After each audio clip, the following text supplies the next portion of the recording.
bitch, like from like way up the hill, and they'll be like, what? Hey bitch, what's going on? Like, what you doing? I wouldn't say among my friends that we call each other a bitch in a loving way. A bad bitch to me is someone who takes care of her business. Is she talking about a bad dog? Like, because I have a dog and he's really, really naughty. You know, somebody that was bitchy was just unpleasant to be around. You know, like, oh, they're cool, they're edgy, like they're a bad bitch. Like that's really interesting.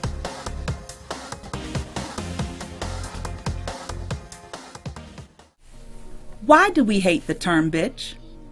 It's typically used to refer pejoratively to women. The term is demeaning.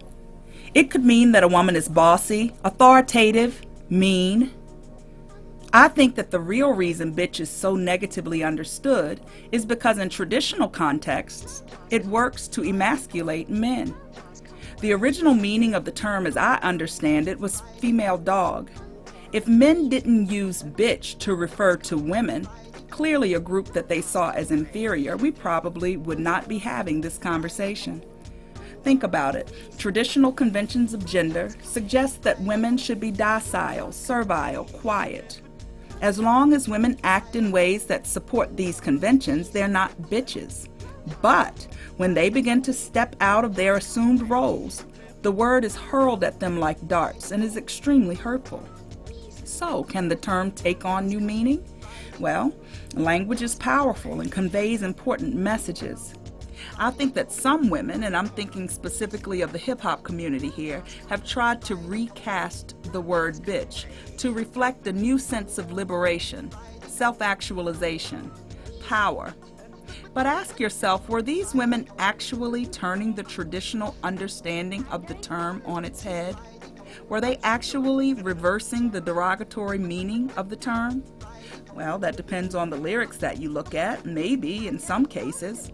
But largely, I think the ways that the term is used continues to privilege patriarchy and cast women in a less than positive light. To really redefine the term bitch, I think that women should challenge societal understandings of women's legitimacy and value and write themselves into the larger narrative by their own terms, not a reflection of or in the shadows of male-dominated society.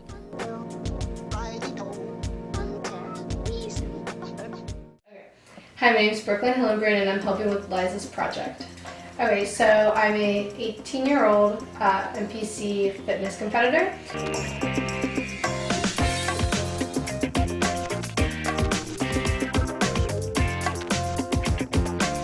I got into it after I had my third knee surgery, full knee reconstruction, and I kind of got into it just to get into fitness modeling. I did that on the side with two sports. I'm a varsity cheerleader and a varsity soccer player and captain for both. I definitely had like negativity with other girls in high school who kind of looked down upon it.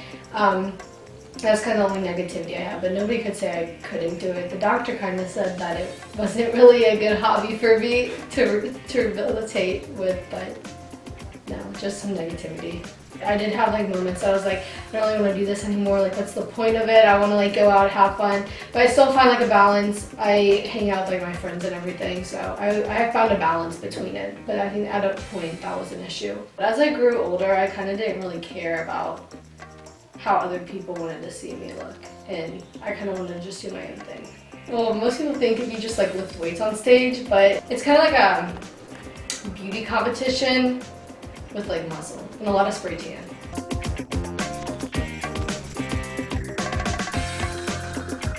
Genetically, men are built to be stronger than women, but there's women who work harder than men that can be stronger than men. I can believe I'm stronger than guys. I work hard and I don't want to be humongous and big, but I think I'm strong mentally too, not just physically. They always act surprised when I tell them I'm 40, whether they are or not, who knows. But I'm pretty impressed with it. Like when I see myself, I'm like, whoa, you're 40? Shut up. Hi, my name is Lala.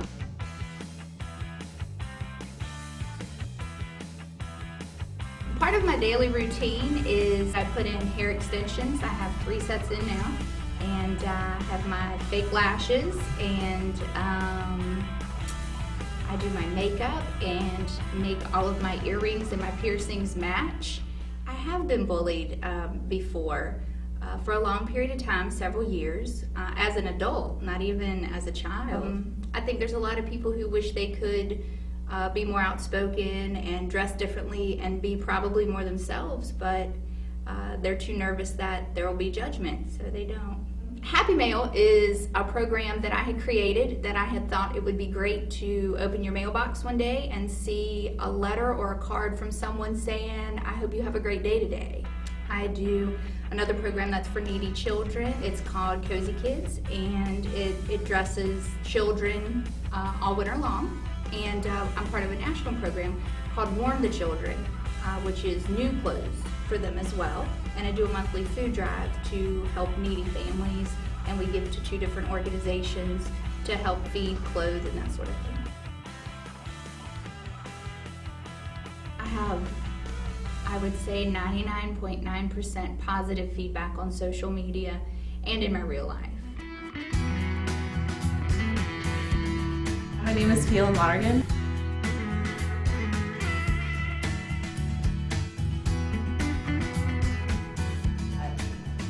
I'm really not a bad person, and I'm not just one person in the world. That I could do so many greater things with my life. So I looked into Mary Baldwin College and the Corps Cadets, and that's whenever I came up with becoming a Marine Corps officer. It was my 18th birthday. This is how I spent my 18th birthday, right? So I walk into the recruiter's office. My paperwork is still pending. He called the guy that was in charge of him on the phone. I remember this phone conversation because I could hear the other side of the phone conversation. And he was like, so about Lonergan, and he was like, I don't even know why she's trying. And I was like, wow, am I really wasting my time?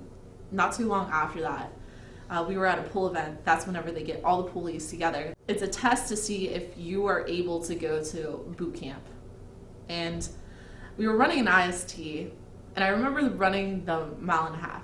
Now at this point, I have about a year of running underneath my belt every single day. The staff sergeant that said that I should just stop. I need to quit wasting my time. He was talking to the other recruiters. Apparently there was a female Marine that was supposed to be coming back from boot camp, and she was supposed to be running the IST with everyone else. Unfortunately, she didn't come, but he didn't know that. And he was talking to all the Marines, and he said, so this is so-and-so, she just came back from boot camp and all this other stuff. And my local recruiter laughed in his face and was like, that's Kaylin. That's the girl on the phone the other day that you said was wasting her time. There's no difference in a woman and a man as far as their intellectual capability. It's just having the drive to do it and the confidence that you can do it. You know, when I was a little girl, you never saw a policeman that was a woman. You never saw a woman pumping gas at a gas station. You never saw a mail carrier who was female or a truck driver. And certainly we've overcome those gender stereotypes. But I think sometimes it's validated that feminists are angry because there is inequality. It's not like we are fighting for something that doesn't exist. If we were angry that, if we were angry and we got equal pay and we got equal representation and we had equal opportunities, then that might be a little strange because we have, you know, everyone has equality, so there's nothing to be angry about anymore. But we don't have equality. We don't have equal pay. We don't have equal representation. Even at Mary Baldwin for several years, women got paid less than men. And you know, we're an all-women's college, but women professors were still being paid less than their male counterparts. And things like that do have jurisdiction to be angry. Like if you look at rape culture, that's something to get upset about. If you look at the oppression of women abroad, especially in many developing nations, that's something to be angry about. But I think the idea that, you know, feminists are always constantly angry over nothing, I think is an exaggeration and not true, because I think feminists are genuinely angry over, valid issues that are current and that are present in the society. I'm from Sierra Leone, which is in West Africa. When I was around 4 or 5 years old, a civil war broke out in my country, and rebels invaded my village, and every civilian they came across, they mutilated in one way or the other, or they killed them or set them or their houses on fire. In 2000, I, along with a couple other kids, were chosen to come to the States to receive prosthetic limbs, and we got here and we were really afraid to go back because of what might happen. I was on the Oprah Winfrey show in 2006. I was on the show to tell my life story. What I did not know, what everybody else knew, was that Oprah had brought my mother from Sierra Leone and also my little brother. It was one of the greatest moments in my life. One of the things that I actually planned to do, I'll raise money to go back to Sierra Leone and build a state-of-the-art hospital so that we will have a hospital where people can come in freely without having to worry about financial need. That's my plan, and I'm praying to God that it does come true, because that's something that I'm really passionate about doing, and something that I will die trying to make happen. And it was then that my husband walked in the door. I looked at my best friend sitting beside me and I said, "That's the man I'm gonna marry." And she said, "Who?" I said, "That man that walked through the door." And I didn't know him, had never met him, but I just knew in my heart he was the one. I was young when we got married. I was 23, and I was ready to start my family. So we're like, all right. So we never got on birth control, nothing like that. And we're like, let's start having a baby. And unfortunately, it wasn't that easy for us. And then I was in the shower one day and doing our regular checkups as women, and I felt something that was a little odd.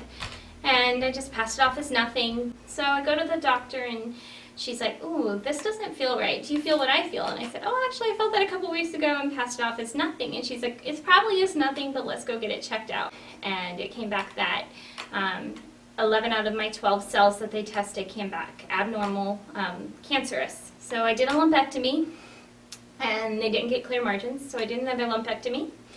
Still didn't get clear margins. So I did a partial mastectomy with no reconstruction. And they said, it's all clear, the cancer is out, now we just have to treat it.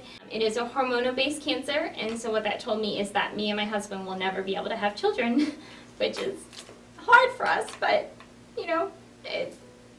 if I were to have gotten pregnant, the cancer would have been stage 3 to 4, whereas when we found it, it was stage 0 to 1. So that was kind of, in a way, it was such a blessing to know that God had it all worked out, and to know that having children doesn't necessarily mean they have to come from me. It could come from other people. Somebody posted on my Facebook page, when life kicks you, let it kick you forward. And I was like, oh, that's kind of interesting. So life's kicking me and kicking me down, and I just keep getting back up, and I keep a smile on my face, and everything's gonna be fine. And it was. It really, truly was. Sure. My name is Mary Clay Thomas. Do I believe in women's empowerment? Of course I do, yes. Well, I went to an all-female high school. I went to a girls' boarding school. So I left home when I was 14 years old to go to this boarding school, and I loved it. When my mother and father got divorced, my mother didn't know anyone else who had ever been divorced. And so when I was growing up, I was one of the only children that I knew, and that was within my greater family. And also I had this very strong, just powerful woman as my mother and as my mentor growing up. So she really taught me a lot about wanting to do something important with my life. And so watching her raise me as a single mother, I think taught me a lot about that. There have been so many times in my life where I've walked into the unknown and been unsure. I have seen a lot of death in my life, and I think all of those experiences have helped to show me what's important and what I value. My mother-in-law passed away from pancreatic cancer. Seeing somebody go through the end of life really reminds you about the value of this life, because it's a pretty hard thing to see. So I mean, you know, there's been a lot of things I've seen that I've been afraid of, but I've always tried to, you know, do my best to walk into them and really, you know, be authentic and sort of not lose sight of who I am and why I'm here and what it is that I want to learn. When I was in high school, I used to, you know, ring doorbells to try to encourage people to vote for ratification of the Equal Rights Amendment in the 70s. I've been involved in pro-abortion rights rallies and demonstrations. I've been involved in National Organization for Women rallies. I think that, you know, there have been some students on this campus who thought that teaching something like Intro to Women's Studies, which I teach every couple of years, is a feminist act, which it is, but I'm not, you know, ashamed of that. Within the culture of the United States, there have been a lot of controls on women, implicit and explicit messages about what they could or couldn't do or what they were or weren't good at, based on a lot of factors, including religion, ethnicity, social class, as well as sort of more widespread notions about what's appropriate gender behavior. Feminism is the belief that men and women have equal rights. Sexism is discrimination against a group based on sex, being male or female. Like, I took a women's studies class here, and that opens the door to realize that, you know, men and women are different and you need to celebrate those differences, but it's so much more than that. Like, you start to realize that you know, pretty much everything that you've learned in the classrooms are about guys, and, you know, you don't learn about women of color or Latina women or, you know, sexual minorities at all. So it's just, you start to realize that once that little spark happens, like all the TV ads, you know, all the sexualized women and children that are being forced into pink or blue, you just start to realize that stuff really subtly, and then it just becomes this humongous thing. My name is Alexandra Ballard. Here at Mary Baldwin College, I'm known as Miracle. I grew up in a pretty broken home, but my mom is like power woman. Like, she's like superwoman. She does it all. She was my mom, she was my dad when she had to be, she was my family when she had to be. She was my advocate, and I mean advocate like she will blow up everything if she has to. She means that. I was diagnosed at ED, emotionally disturbed, when I was in middle school, and that kind of followed me all the way to Baldwin, actually. When I turned 16, I was diagnosed with cancer. So that kind of like flipped everything, and it gave me a really different perspective on life.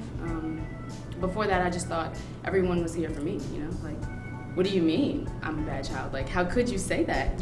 You are here for my purpose. And then it was all of a sudden, it was like the world was so much bigger, you know? A lot of people, and even my friends, think that I have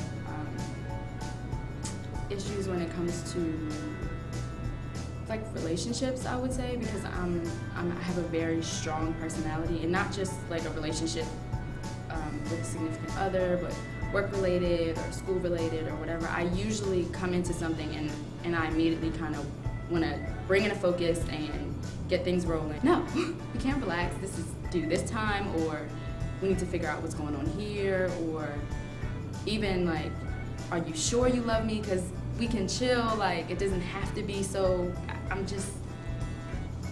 I wouldn't say controlling, but I'm firm. I know what I want, and I'll get it however I see fit.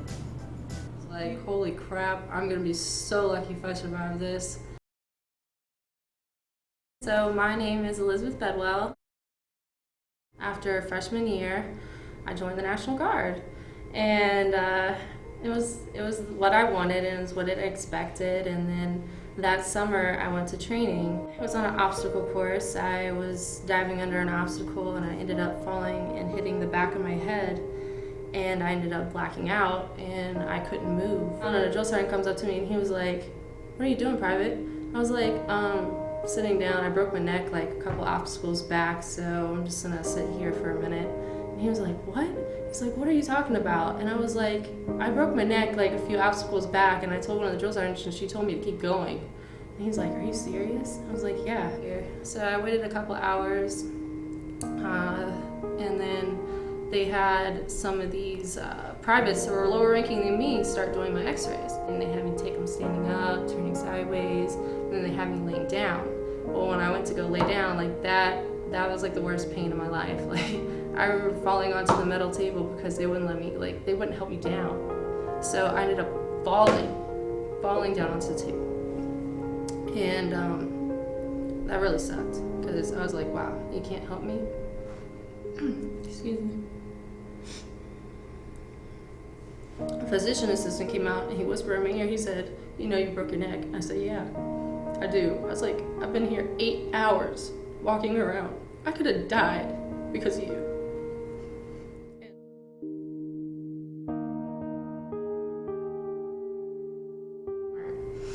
And so then after that, I got my staples taken out and all that stuff, and I was able to get out of my neck brace and started more of the recovery side. So I was in the gym every day and, you know, kind of doing neck exercises and running and doing all that stuff, getting back into things like I used to. And then a couple months later, I went back and finished basic training. And then that summer, I actually started the first race out in Colorado. I did it with one of my best friends.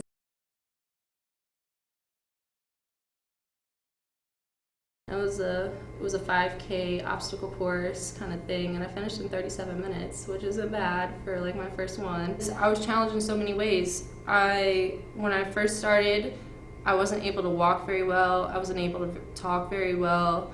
I started exercising daily, started focusing on my career, what I wanted to do, and that's exactly what I set out to do. And right now, I'm applying for the police departments, and I'm gonna get it. I came out my senior year in college in 1998. That was a long time ago. About 3 years ago, my partner, now my wife, Jessica, who's a Mary Baldwin alum, she graduated in 2002, were approached by Equality Virginia and the ACLU of Virginia. We had to do a lot of interviews, and it was interesting to meet people who worked at MSNBC and people who worked for CNN, people who worked for the Richmond Times.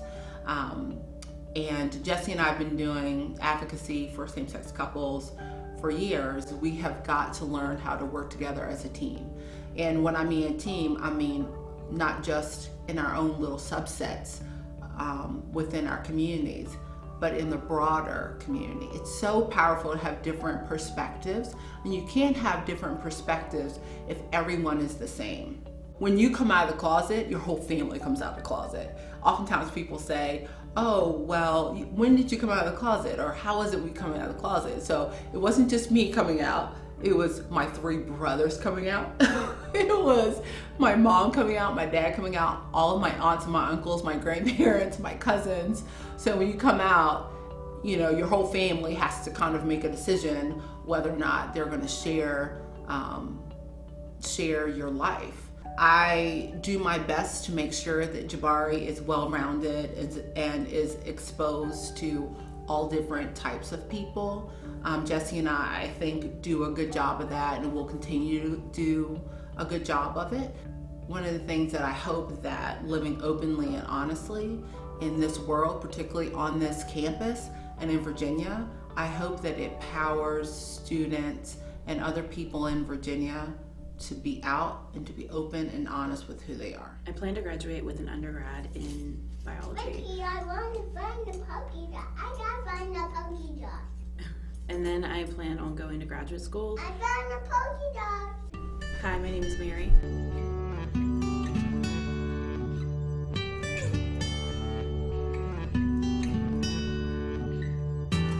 A normal day for me is I'm usually up around 5:30.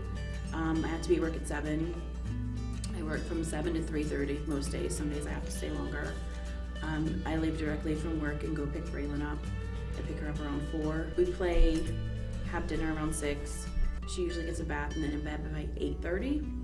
And then I clean up. I usually try to do like some meal prep for the week, laundry, everything, take a shower, and then I'm studying, usually homework, until at least midnight, sometimes later.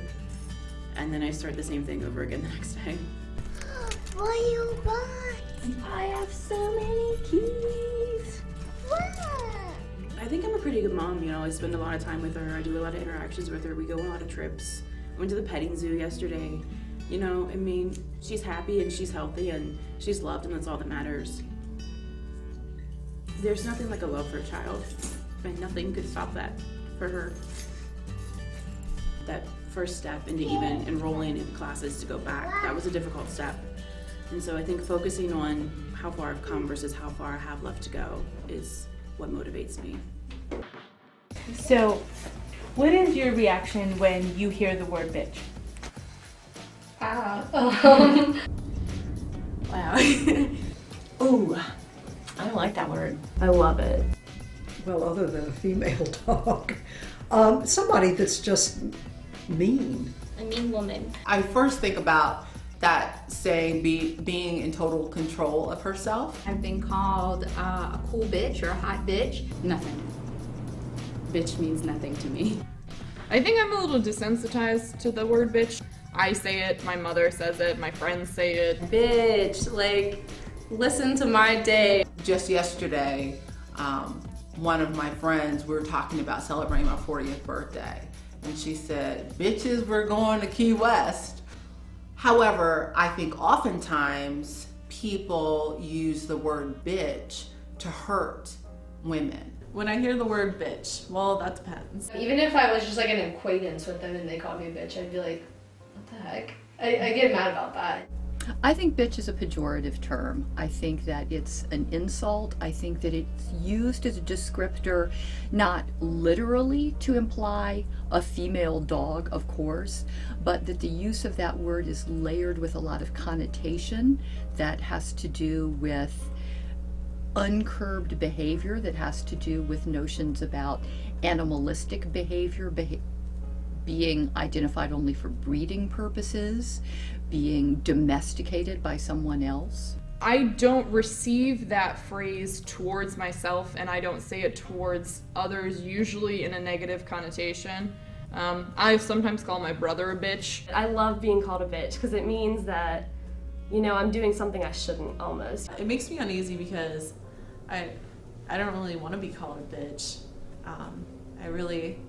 I feel like I've done some really admirable things in my life, and to be honest, I'm not here being mean to people. I'm just being Kaylin. He's definitely called me a bitch in a negative connotation before, and it might have been appropriate at the time. So it would have been an accurate assessment, and so I would have taken it. Just like I have when he calls me my bitch. Me and my boyfriend, he's like my best friend, so I would see it as like the same if my other, like if one of my like girl best friends said it to me like that too. With somebody like my boyfriend, and he, God help him if he calls me a bitch, I will put the smack down on him. He's saying that I'm his girl, I'm his woman, he's proud of me, nobody else compares. What do you think a bad bitch is? She is the leader of her family. She's the matriarch of her family. Street smart and book smart. Someone that is well respected. You're exceeding the standard. Does what she needs to do. She is proud of her mind, she's proud of her body, and she's proud of her life. They're defining themselves, they're not being defined by somebody else. I think any woman who's grinding would be a bad bitch in my mind. You could work at McDonald's, but if you're trying to make sure your needs are met, then you're a bad bitch. The image that comes to mind whenever I think bad bitch is like Cruella de Vil. I don't know why. Pink. Somebody who is edgy and opinionated and strong. She's dressed up, she's confident. Was she a bad guy? Probably. She definitely pushed herself towards her goals. And she had like the long fingernails. I honestly think of people like Beyonce, like Rihanna, or even certain artists like Tracy Emin. You know, I'd be like a bad bitch in art. Look at them. When they are dressed a certain type of way, you're like, oh, she's a bad bitch. In the media, a bad bitch is someone who dresses provocatively, someone who is really concerned with how they look. More like powerful people socially and like culturally.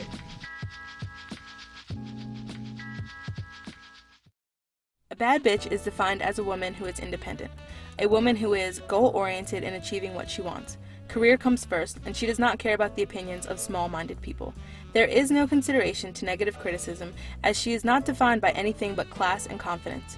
A bad bitch has the utmost self-esteem and is strong-minded. All eyes are on her when she enters the room. It is not something to boast about, rather it's something to be. It's, in a sense, effortless. So hearing... I'm a bad bitch. Yeah. Can you say that again? Yeah, I am a bad bitch.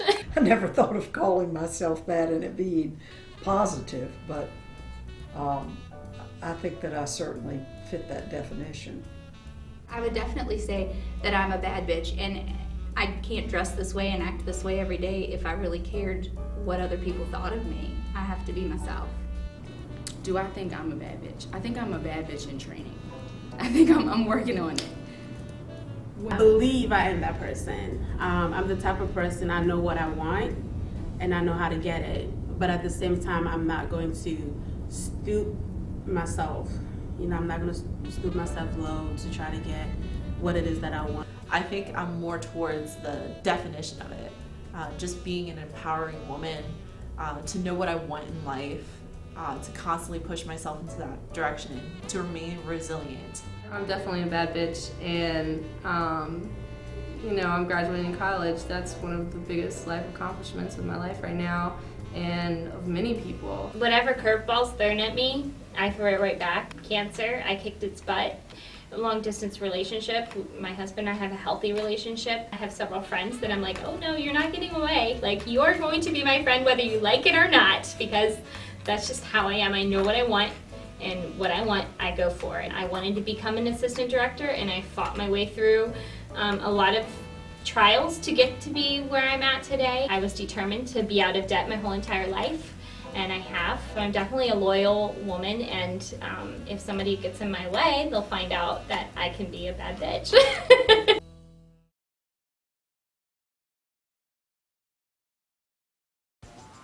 I know, like, my parents' generation and my grandparents' generation, they wouldn't just, like, jokingly when they were kids call each other, well, I don't know about my parents.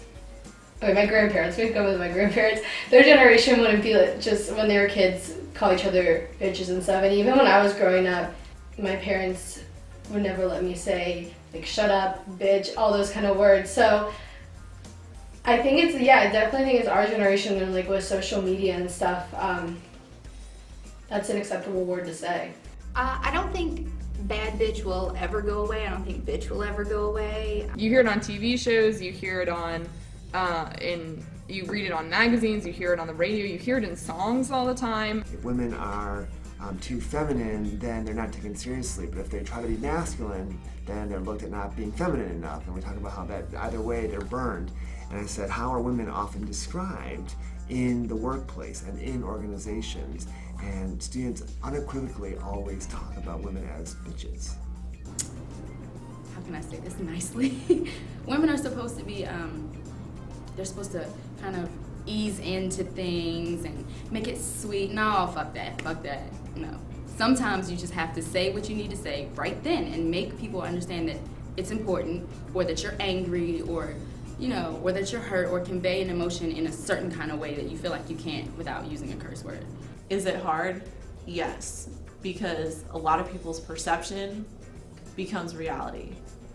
We have to change that perception, just being positive women, and changing the stereotype.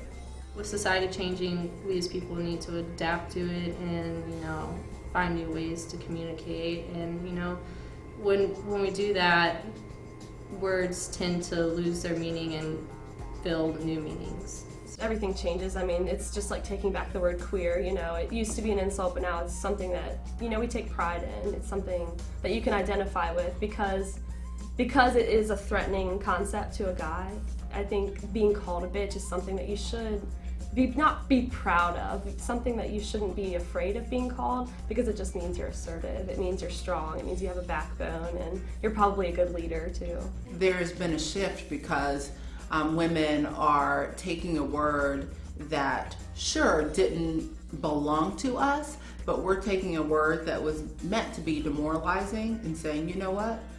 I'm gonna take this word and I'm gonna make it into something that can be powerful.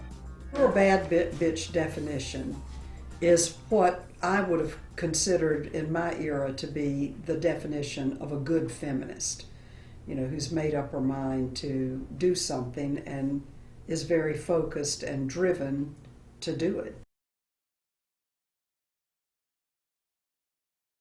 So women can't. Then you finish off that statement. Good. That was cool. Alright, so women can do everything. They tell me I'm too slow. They tell me I'm not strong enough. They ask me why I'm still there all the time. Do I honestly believe that I'm going to be a Marine Corps officer? Beyond any doubt in my mind. I'm going to be a Marine Corps officer. Till the fat lady sings, I'm going to be a Marine Corps officer. Because we're all going to get kicked. We're all going to be punched. We're all going to have a fight to fight, whether it be cancer, whether it be personal, whether it be emotional, physical. We all have a fight, and we have to do whatever we have to do to fight that fight. And for me, I just say go get it. Like, life can't stop you. We only have one life to live, so live it to the fullest. We have come a long way from being the underdogs to showing the world who we are and what we are really capable of and what we can become, and that we are strong and powerful. I have seen women get into what were traditionally men's roles and work so hard to get at it and to accomplish their goals that they can be hardened. And I hate to see them lose their femininity by doing that. There's no reason for us to be told that we're not good at something when we probably damn well are good at it. So I think, you know, women are just coming out there and they're being more, you know, aggressive with their femininity, and that's something that they should do. You know, you shouldn't try to be more masculine to get ahead. You know, you're allowed to wear dresses and get somewhere with your life. I am proud that I'm part of this beautiful species of women who have truly worked hard to continue to make our worlds move forward. And that's real life. Women are amazing. We make life go round, literally. What will women do? I pray that in the future, women will do whatever they want to do. Women will be better than we are now. And the term woman will be, the term I think woman now is like, it has this underlying feeling of not being as good as like the word man. And I feel like at one point soon, the term woman, just that one word, will be empowering. Just knowing that you're a woman will make you feel good, opposed to the way a lot of women feel now, just knowing that they're women. It's not good enough now, but it will be good enough.